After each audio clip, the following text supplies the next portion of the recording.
সুধীমণ্ডলী, আমন্ত্রণ জানাচ্ছি সঙ্গীত অনুষ্ঠান মনের মাঝে যে সুর বাজে দেখার জন্য। অনুষ্ঠানটি আপনাদের জন্য উপস্থাপনা করেছেন সারা জাকের এবং প্রযোজনা রফিক উদ্দিন আহমেদ।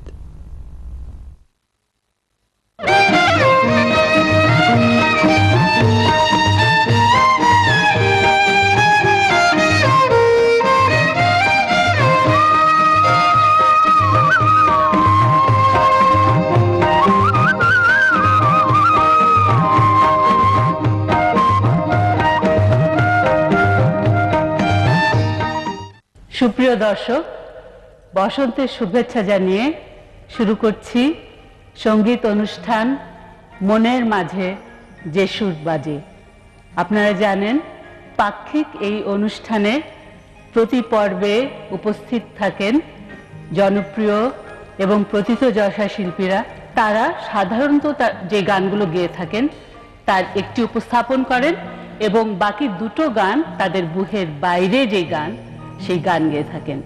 আজকে আমাদের অনুষ্ঠানে উপস্থিত আছেন শিল্পী শম্পা রেজা, তপন মাহমুদ এবং শাবনাম মুশতারি। আমরা প্রথমে শুরু করছি শম্পা রেজাকে দিয়ে। শম্পা, আমার খুব জানতে ইচ্ছা করছে যে আপনার পরিচয় তো বেশিরভাগ মানুষ জানে একজন অভিনয় শিল্পী হিসেবে, কিন্তু আমরা যারা আপনার খুব ঘনিষ্ঠ আমরা জানি যে সঙ্গীতই আপনার সবচেয়ে প্রিয় এবং 70-এর গোড়ার দিকে আমরা কিছু আধুনিক গান আপনার কাছে শুনেছি, আপনার কণ্ঠে শুনেছি এই বিটিভিতেই, এবং পরবর্তীতে আপনি দেশের বাইরে গিয়েছিলেন এবং উচ্চাঙ্গ সঙ্গীতকেই আপনি প্রাধান্য দিয়ে থাকেন। তো একটু আপনার সঙ্গীত জীবনের সম্পর্কে আমাদেরকে যদি একটু বলতেন। সবাইকে ফাল্গুনের শুভেচ্ছা জানাচ্ছি। হ্যাঁ, গানটা আসলে ছোট্টবেলার খেলার সাথীর মতনই ব্যাপারটা ছিল, কারণ আমাদের বাড়িতে সবাই গান গাইতো এবং আমরা সবাই নানান অকেশন নানান কিছুতে মানে সঙ্গীতকে নিয়েই থাকতে বেশি পছন্দ করতাম। আর আমার গান শেখাটা আমার মার কাছে প্রথমে, তারপরে ওস্তাদজি আফতাব মানিজির কাছে তালিম নিতে শুরু করি যখন উনি শেখাতে শুরু করেন আমাদের দেশে।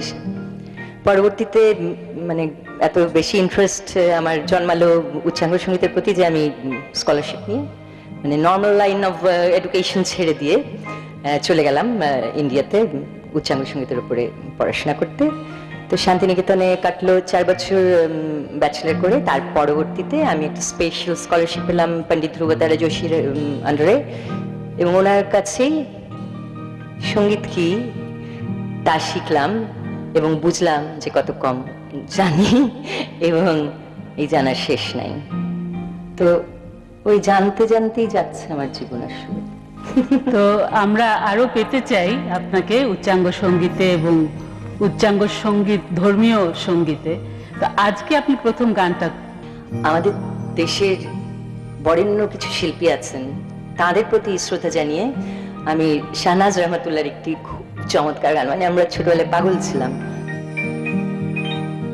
আমি তো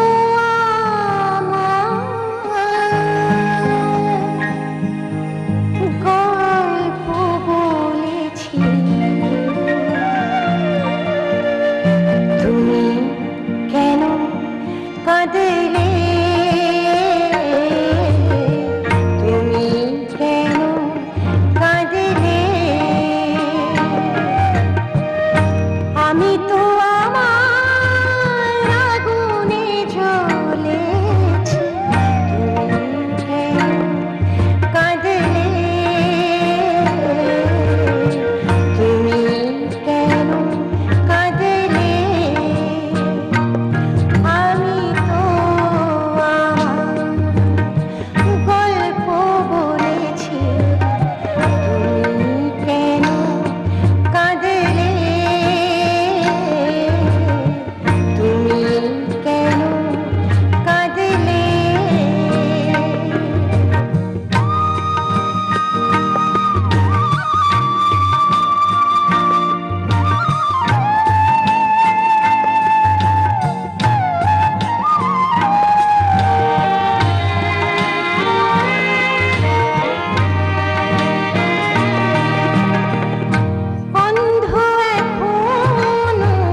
খুব সুন্দর।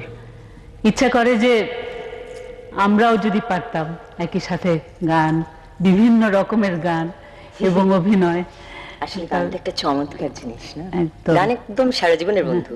সারা অভিনয়টা তুমি একা করতে পারো না, গান পারো। তপন মাহমুদ, আপনার কাছে আমার প্রথম প্রশ্ন যে আপনি রবীন্দ্রসঙ্গীত বেছে নিলেন কেন? খুব ছোটবেলায়, তখন গ্রামোফোন মানে খুব অল্প অল্প বাড়িতে আছে, তো আমাদের পাশের বাড়িতে গ্রামোফোন রেকর্ডে আমি শুনলাম হেমন্ত মুখার্জির গাওয়া যখন পড়বেন আমার পায়ের চিহ্ন এই বাটে, এবং ওই একই রেকর্ডের উল্টো দিকে ছিল শুধু তোমার বাণী নয় গো। তখন আমি হয়তো 2-3-তে পড়ি, এরকম হবে।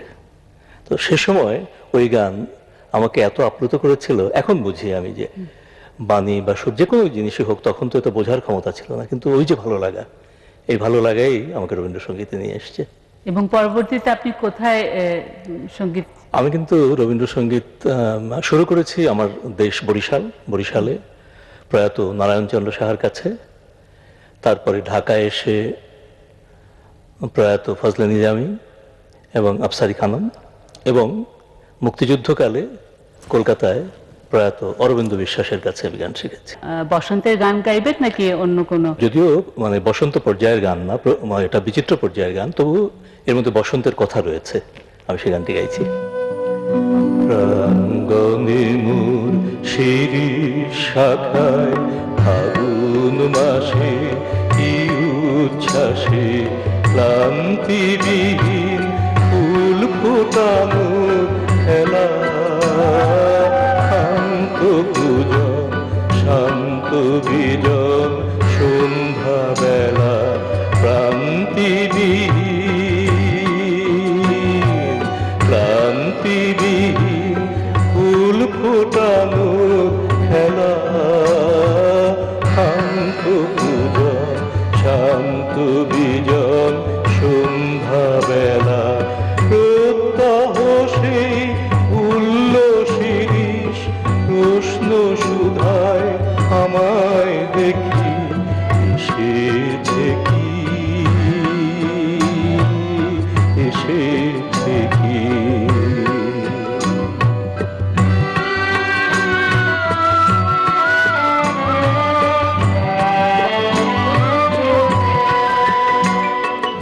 আর বছরে এমনি দিনে ফাগুন মাসে কি উচ্ছ্বাসে নাচের মাতন লাগলো শিরিষ তালে, সর্বপুরে কোন নুপুরের তালে, প্রত্যহ সে চঞ্চল প্রাণ শুধিয়েছিল, শোনাও দেখি আসেনি কি, আসেনি কি।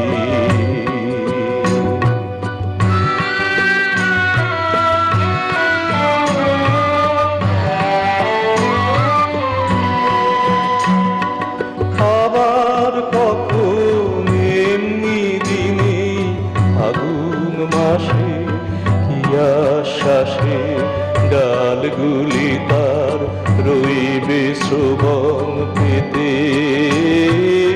অলখ জমে চরণ শব্দে মেতে, ডালগুলি ডালগুলি তার রইবে শ্রবণ পেতে, অলখ জনে চরণ শব্দে মেতে, প্রত্যহ তার মর্মর স্বর বলবে আমায় কি বিশ্বাসে সে কি আসে, সে কি আসে।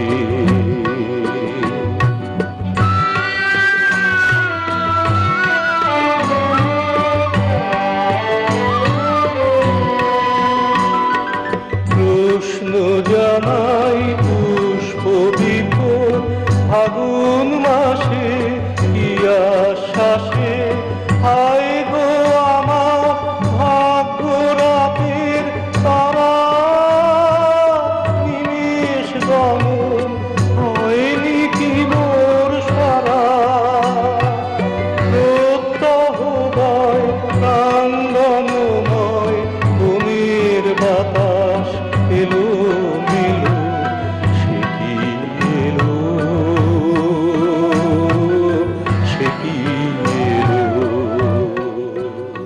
শাবনম মুশতারি, আপনার কাছে আমার প্রশ্ন যে আপনাদেরকে আমরা পারিবারিকভাবে পেয়েছি এই নজরুল গীতির সঙ্গীতে, এটার কি কোনো ব্যাকগ্রাউন্ড আছে এবং সেটা থাকলে কি সেটা জানতে ইচ্ছে করছে। বাবা নজরুল সঙ্গীতানুরাগী এবং সঙ্গীতানুরাগী বলবো, এবং বিশেষ করে নজরুলের পরম ভক্ত, এবং তিনি নজরুলের উপরে অনেক প্রাতিষ্ঠানিক গবেষণামূলক কাজের বলতে গেলে তিনিই সূচনা করেছেন প্রাতিষ্ঠানিক পর্যায়ে। তো তারপরে আমার গানের যেটা শুরু, সেটা স্বাভাবিকভাবেই ছোটবেলা, বুদ্ধি হওয়ার আগে থেকেই বোধহয় এটা ঢুকে গিয়েছে রক্তে এবং ভেতরে মনে। সেভাবেই নজরুল সঙ্গীতে আসা, মূলত উচ্চাঙ্গ সঙ্গীতের ছোটবেলা 6-7 বছর থেকে উস্তাদজিদের কাছে বসেছি। আর বাবার কণ্ঠ অত্যন্ত ভালো ছিল, ভীষণ মধুর, এত সুন্দর করে শুধু নজরুল সঙ্গীত নয়, অন্যান্য গানও, সেই প্রাচীন যেগুলো গান এবং রবীন্দ্রসঙ্গীত আব্বার কাছে শুনতাম, শুনতে শুনতেই গানের সুরটা এসে গেছে মনের মধ্যে। এবং নজরুল একাডেমির সাথে তো আপনাদের একটা সম্পর্ক আছে, নিবিড় সম্পর্ক। আব্বাই নজরুল একাডেমি প্রতিষ্ঠা করেন। নজরুলের যে এত বিশাল সৃষ্টি, তাকে সেভাবে একটা সিস্টেমেটিক ইয়েতে, একটা অর্গানাইজেশনের মাধ্যমে এটাকে পরিচর্যা, সংরক্ষণ, অনুশীলন, ছড়িয়ে দেয়া, নজরুলের শুধু সঙ্গীত নয়, সাহিত্য পুরো ভান্ডার বিশ্বে পরিচিত করা, এবং সেটা বাস্তবায়নের জন্য তার জীবনের শেষ দিন পর্যন্ত তিনি কাজ করে গেছেন। তো ওনার নামটা একটু আমাদেরকে, মানে তাকে তো বিশিষ্ট কবি বলেও উপমহাদেশে সবাই জানে, কবি তালিম হোসেন, এবং মা সাহিত্যিক, সাংবাদিক, কথা সাহিত্যিক মাফরুহা চৌধুরী। এখন আপনার গানটা শুনতে চাই, আপনি কোন গানটা গাইবেন? এই মুহূর্তে আমার অনেক গানের মধ্যে একটি কাব্যিক রোমান্টিক একটা গান মনে পড়ছে, যেটির কথা এবং সুরের যে মিলন এবং এর ভাব খুবই সুন্দর, এবং আমার খুব প্রিয় গানগুলোর, সবগুলো গানই প্রিয়, তার মধ্যে অন্যতম প্রধান, সেটি গাইছি। তুমি শুনিতে চেও না আমার মনে কথা, দক্ষিণা বাতাস ইঙ্গিতে বোঝে, দক্ষিণা বাতাস ইঙ্গিতে বোঝে, কহে যাহা বনলতা, শুনিতে চেও না আমার মনের কথা, তুমি শুনিতে চেও না আমার মনের কথা।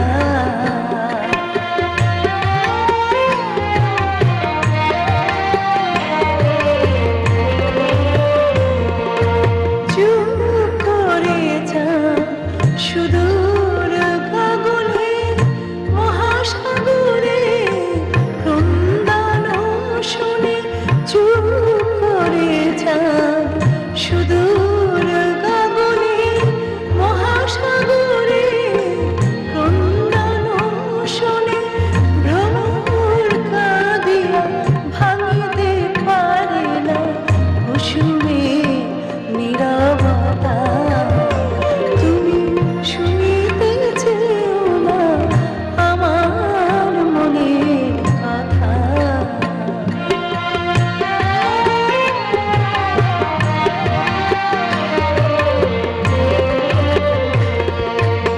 মনের কথা কি মুখে সব বলা যায়,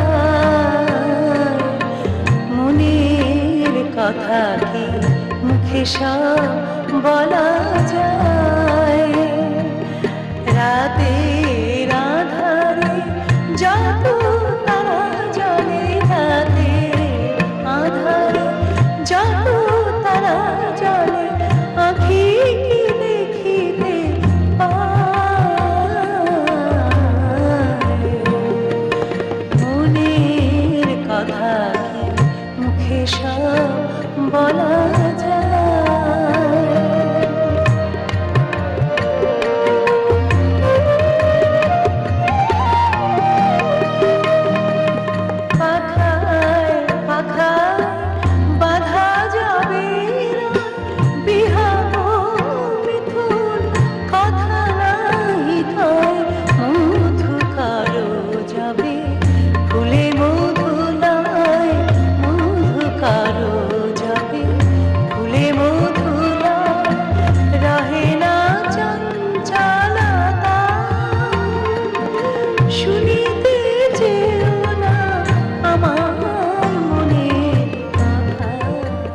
খুব সুন্দর, খুব দুঃখের গান, কিন্তু খুবই ভালো লাগলো।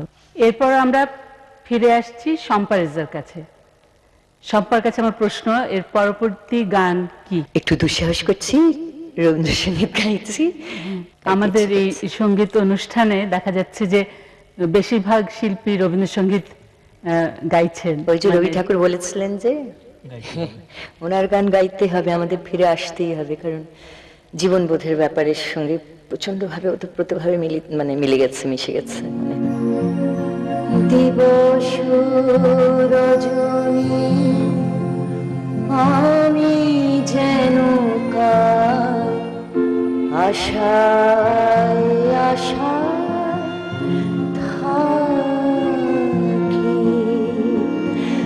দিবস রজনী আমি যেন কার আশায় আশায় থাকি, দিবস রজনী আমি যেন কার আশায় আশায় থাকি, তাই চমকিত মন চকিত শ্রবণ তৃষিত আকুল আখি, দিবস রজনী আমি যেন কার আশায় আশায়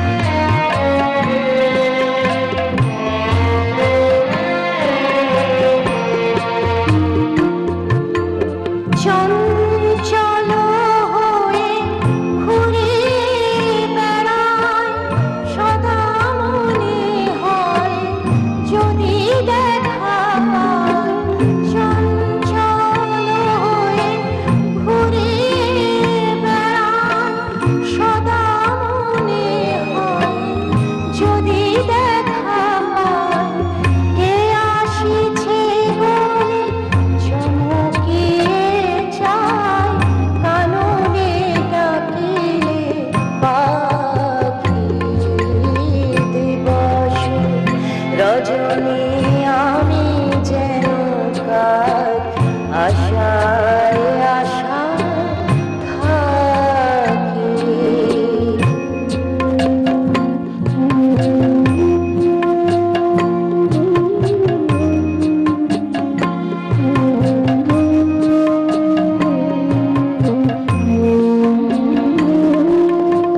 জাগরণে তারে না দেখিতে পাই, থাকি স্বপ্নের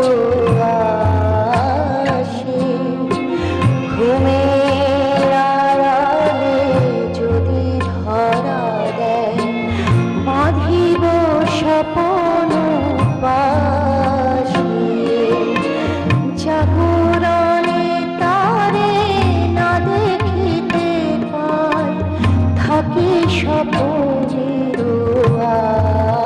আশে, ঘুমের আড়ালে যদি ধরা দেয়, বাঁধিব স্বপন পাশে, এত ভালোবাসি এত যারে চান, মনে হয় না তো সে যে কাছে না, এত ভালোবাসি এত যারে চাই, মনে হয় না তো সে যে কাছে না, যেন এ বাসনা ব্যাকুল আবেগে তাহারে আনিবে ডাকি, দিবস রজনী আমি যেন কার আশায় আশায় থাকি, দিবস রজনী আমি যেন কার আশায় আশায় থাকি। আর আমার কাছে যেটা ভালো লাগে শম্পার বিষয়ে, সেটা হচ্ছে যে নৃত্যে একটা কথা আছে অভিনয়া, তো সেই জিনিসটা গানে খুব বেশি প্রকাশ পায়। সারা গানটাকে উপলব্ধি করে যারাই গাইবেন স্বাভাবিকভাবেই ওটা অভিনয় না থেকে আসলে ওইটা হয়ে যায়, হ্যাঁ আবেগটাই হয়ে যায় রিয়েল, তাই না? সেই আচ্ছা আমি এবার একটা পল্লী গীতি গাইবো, আচ্ছা। নির্মলেন্দু চৌধুরীর গানটা আমার খুব মজা লাগে। সাগরের কোলের নারে অপর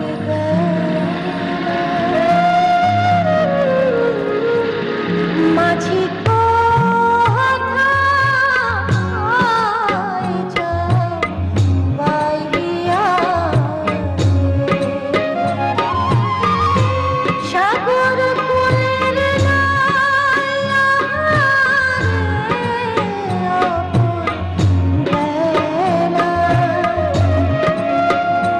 তুমি কথা বাইরিয়া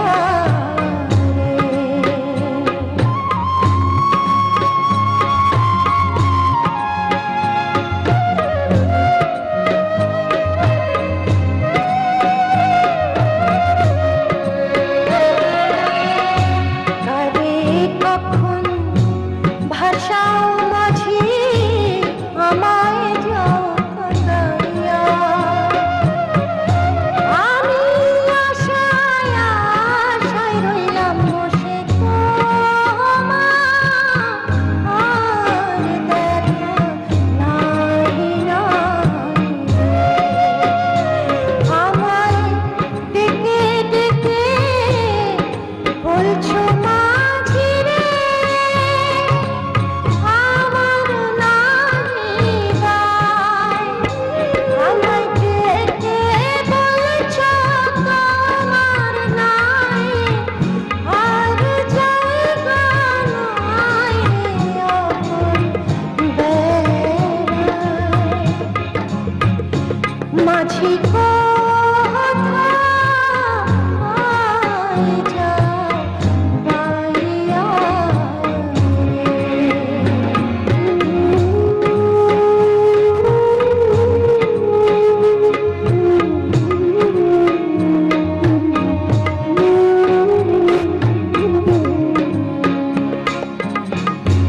কত বছর গেল মাঝি পাড় ভাটায় বসিয়া পাড়ের তরি ফুল না পাইল মাঝি দিলে তো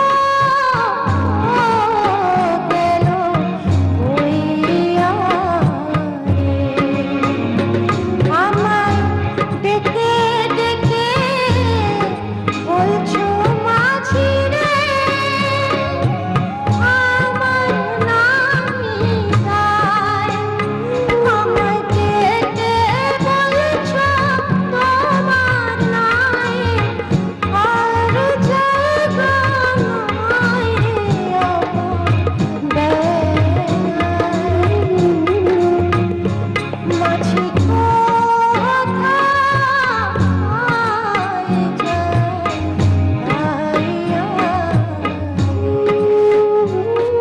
একটা ব্যক্তিগত প্রশ্ন করতে চাই। আমি তো আপনার ছেলে রিফাকাত রাশিদের সাথে অভিনয় করেছি, তিয়াস খুব সুন্দর অভিনেতা। তো আমার খুব জানতে ইচ্ছা করে যে আপনার দুই সন্তান ধ্রুব আর তিয়াস, আপনি কি চান যে তারা মানে যদি চর্চা করে কোন জিনিসটা চর্চা করবে, অভিনয় না সঙ্গীত? ওরা কিন্তু সঙ্গীতের বেশি অনুরাগী। আর তিয়াসকে আপনি দেখেছেন, ও তো ওই অভিনয় করে কি, হ্যাঁ, কিন্তু আমি জানি না ওরা কি করবে, কারণ আমি কোনোদিন কিছু চাপিয়ে দেবো না। আমাদের উপরে কখনো কোনো কিছু চাপানো হয়নি। ওরা যেন সুন্দর মানুষ হয়, এর চেয়ে বেশি আমার কিছু চাইবার নেই। তপন মাহমুদের কাছে ফিরে এলাম। আপনি তো বলছিলেন যে আপনি ছোটবেলা থেকেই গান করছেন, শিখছেন। জি। তো আপনার কাছে আমার একটা প্রশ্ন, যে আপনার ছোটবেলার গানের স্মৃতিতে কোনো মজার ঘটনা যদি থাকে আমাদেরকে যদি একটু বলতেন। মজার ঘটনা একাধিক রয়েছে আমার ছোটবেলা গানে। যে আমি প্রথম রবীন্দ্রসঙ্গীত শিখি আমি যখন ক্লাস 5-এ পড়ি। সে গানটি ছিল মায়া বনবিহারিণী হরিণী, এই প্রথম গান শেখা। তো রবীন্দ্রসঙ্গীত জানি একটা গর্বের ব্যাপার না ওই বয়সে। তা তো বটেই। তো আমার পাড়ায় আপনার তখন পাড়ায় পাড়ায় রবীন্দ্র জয়ন্তী হতো, নজরুল জয়ন্তী হতো। তা আমি তো গর্বিত শিল্পী হিসাবে গিয়েছি, গান করবো রবীন্দ্রনাথের গান, আর একজন গাইলে আমি তারপর গাইবো। তার একজন যিনি এলেন আর কি আমার আগে, তিনি মায়াবনু বিহারিণী গেয়ে দিলেন। তখন আমার অবস্থা বুঝতে পারেন। তো আমি খুব ধীরে উদ্যোক্তাদেরকে এড়িয়ে আমি পিছন থেকে দৌড়, কারণ পরে তো আমাকে ধরতে হবে। আমি যখন অনেক দূরে তখন শুনছি আমার নাম ঘোষণা করা হচ্ছে। এখন আপনি কোন গানটা গাইছেন? এখন আমি নজরুল ইসলামের একটি গান করব।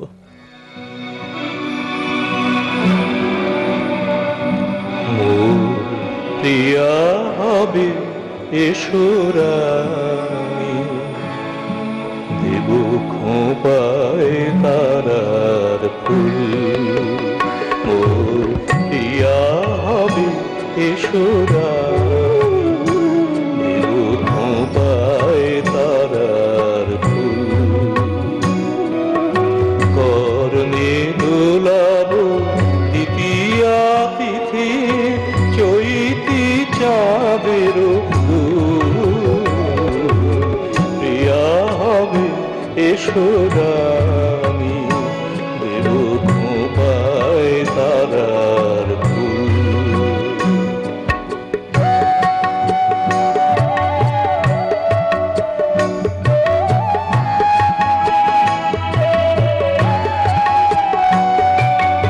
কণ্ঠে তোমার পরাবো বালিকা,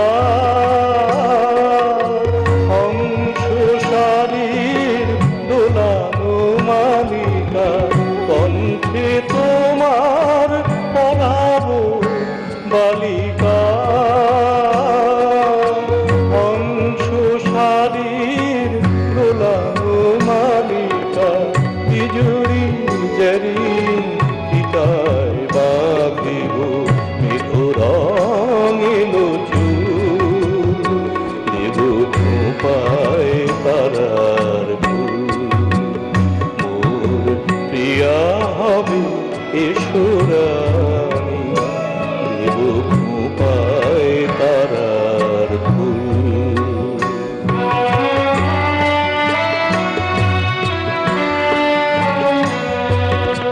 জোছনার সাথে চন্দন দিয়ে মাখাবো তোমার গায়ে, রামধনু হতে লাল রং ছানি আলতা পরাবো পায়।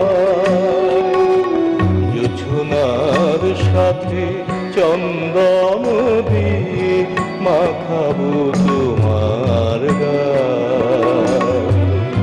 রামধনু হতে লাল রং ছানি আলতা পরাবো পায়।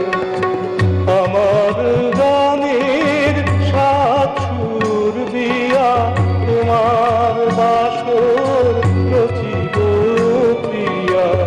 আমার গানের সাত সুর দিয়া তোমার বাসর রচিব প্রিয়া। তোমারে ফিরিয়া গাহিবে আমার কবিতার বুলবুল, দেব খোঁপায় তারার ফুল। মোর প্রিয়া হবে এসরানি, দেব খোঁপায় তারার ফুল। খুব সুন্দর। তপন মাহমুদের কাছে আমার একটা প্রশ্ন, আপনি কোন বয়সে ঢাকায় এসেছেন? আপনি তো বললেন আপনি ছোটবেলায় বরিশালে বড় হয়েছেন। হ্যাঁ, আমি ম্যাট্রিক পাশ করার পরে ঢাকা এসেছি, অর্থাৎ 68 সালে আমি ঢাকায় এসেছি। বরিশালের একজন খুব গুরুজনের কথা আমার মনে হচ্ছে, নিখিল সেন। হ্যাঁ, নিখিল সেন উনি আমাদের সময়েও যেমন গুরুজন ছিলেন সবার, এখনো গুরুজন রয়েছেন।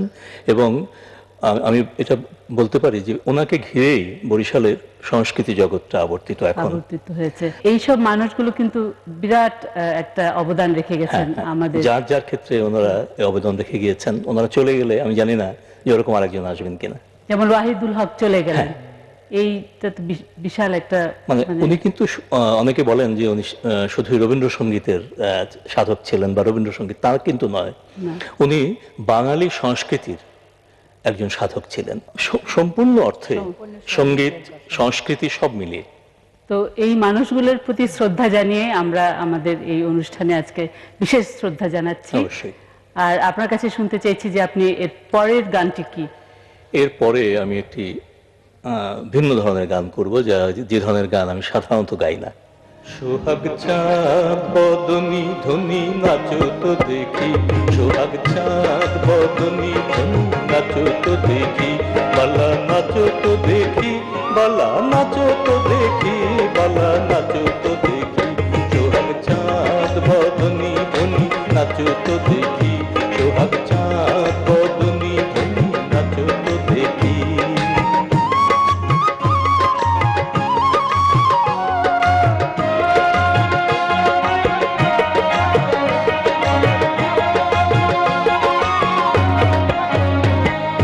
নাচেন ভালো সুন্দরী বাঁধেন ভালো চুল, নাচেন ভালো সুন্দরী বাঁধেন ভালো চুল, হেলিয়া দুলিয়া পরে নাকে সারের ফুল বালা, হেলিয়া দুলিয়া পরে নাকে সারের ফুল বালা, নাকে সারের ফুল, সোহাগ চাঁদ বদনি ধনি নাচো তো দেখি, সোহাগ চাঁদ বদনি ধনি নাচো তো দেখি।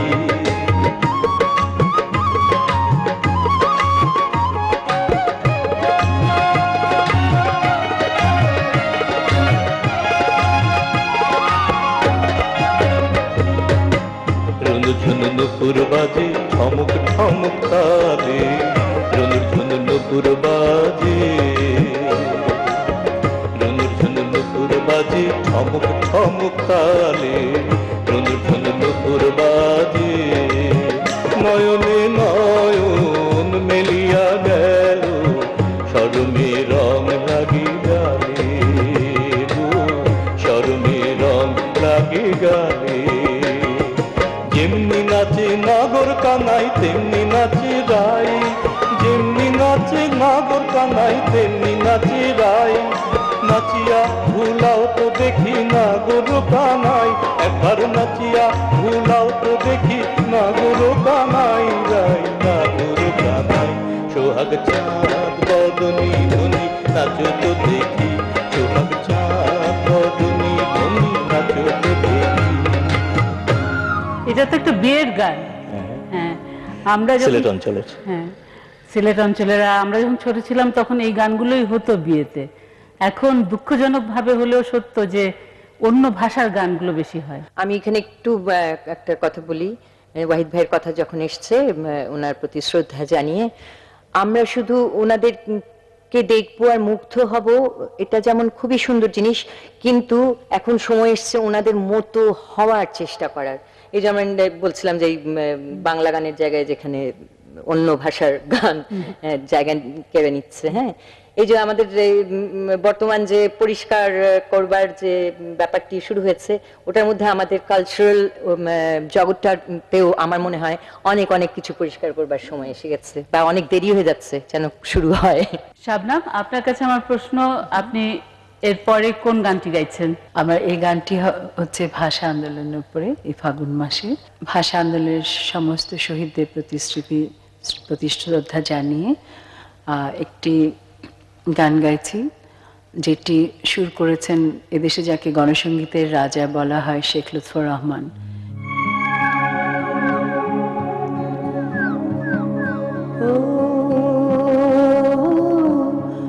কোকিলি রে, ও কোকিলি রে, ও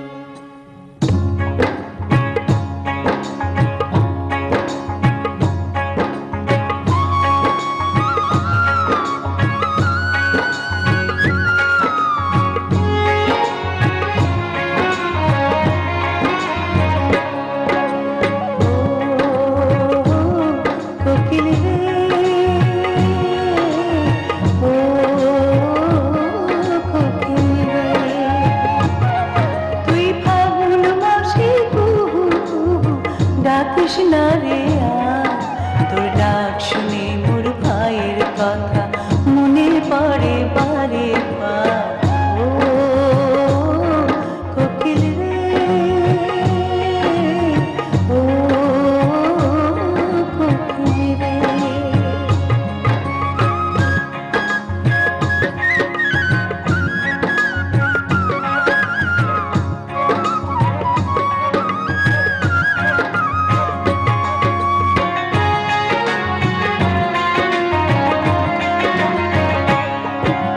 ভাইরা আমার প্রাণ সপিছে বাংলা ভাষার তরে, আহা সেই ফাগুনে তোদের লাগে শুধু আঁকি ঝড়। ভাইরা আমার প্রাণ সপিছে বাংলা ভাষার তরে, আহা এই ফাগুনে তাদের লাগে শুধু আঁকি ঝড়।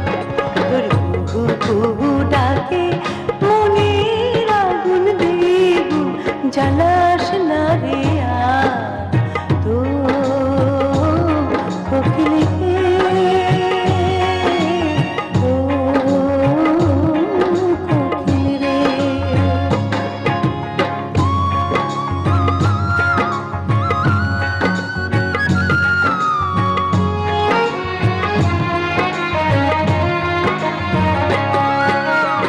এই ফাগুনে ভাইরা আমার ভাষার আগুন জেলে, হাসি মুখে কচি বুকে রক্ত গেছে ঢেলে।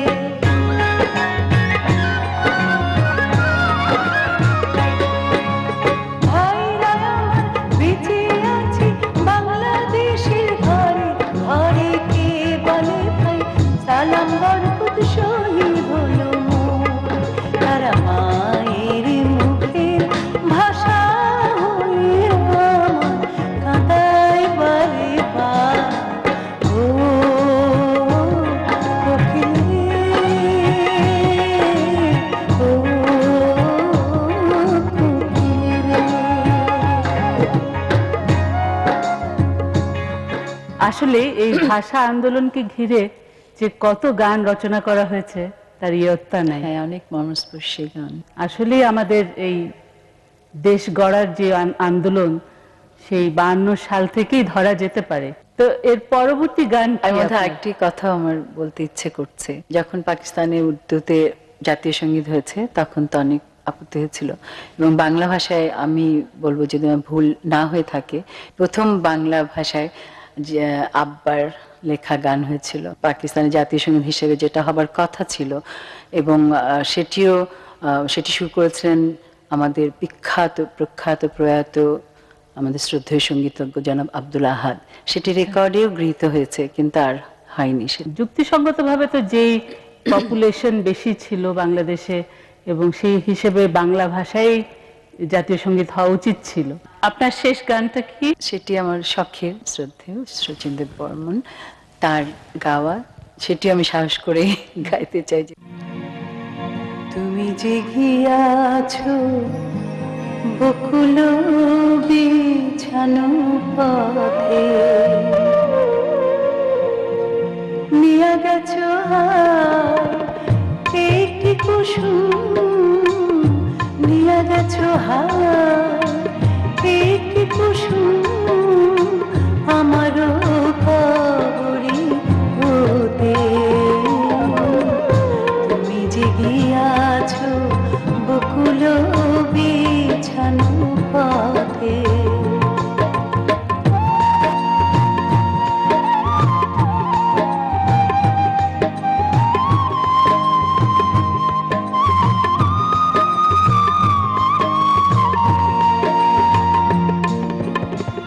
নিয়া গেছো হিয়া কি নামে ডাকিয়া, নয়নে নয়ন দিয়া।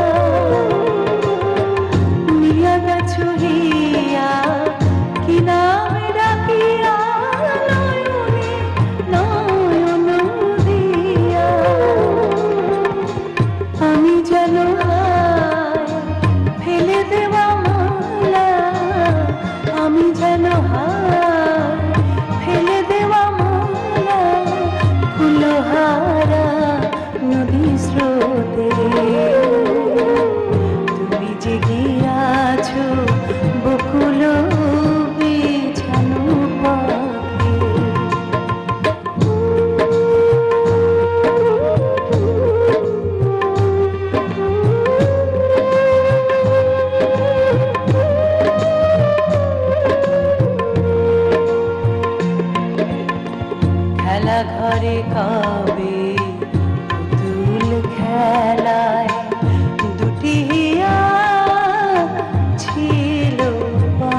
সুরে ছিল সাদা খেলা ঘরে কবে পুতুল খেলা দুটি হিয়া ছিল বাঁধা আমার বিনাটি তোমার বাঁশিটি একই সুরে ছিল সাদা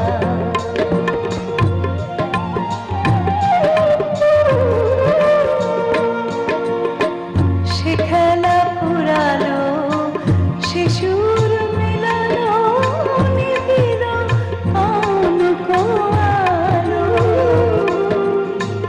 দিয়ে গেছো মোরে শত পরাজয় দিয়ে গেছো মোরে শত পরাজয় ফিরে এসো জয় রাধে তুমি যে গিয়াছো। সুপ্রিয় দর্শক, মনের মাঝে যে সুর বাজে এই অনুষ্ঠানে আজ এই ফাগুন মাসে আমরা অনেক শ্রদ্ধেয় অনেক বরণীয় ব্যক্তিত্বদের মনে করেছি, তাদের কথা বলেছি এবং আমাদের মাঝে যে সঙ্গীত শিল্পীরা রয়েছেন তারা আপনাদের গান শুনিয়েছেন। আশা করি আপনাদের ভালো লেগেছে গানগুলো এবং আমরা এই সুর মনের মাঝে নিয়ে আজ বাড়ি ফিরে যাব এবং আরও একটু বলতে চাই যে এটা শুধু ফাগুন মাস নয়, এই মাসটা ভাষা আন্দোলনের মাসও বটে। সেজন্যই বোধহয় আমরা আমাদের গুরুজনদের স্মরণ করেছি।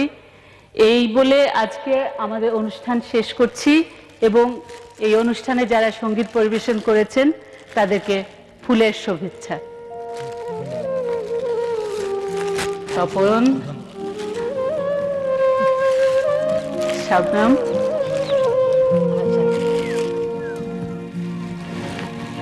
তুমি যে গিয়াছো বকুল বিছানো পথে নিয়ে গেছো একটি কুসুম নিয়ে গেছো হাত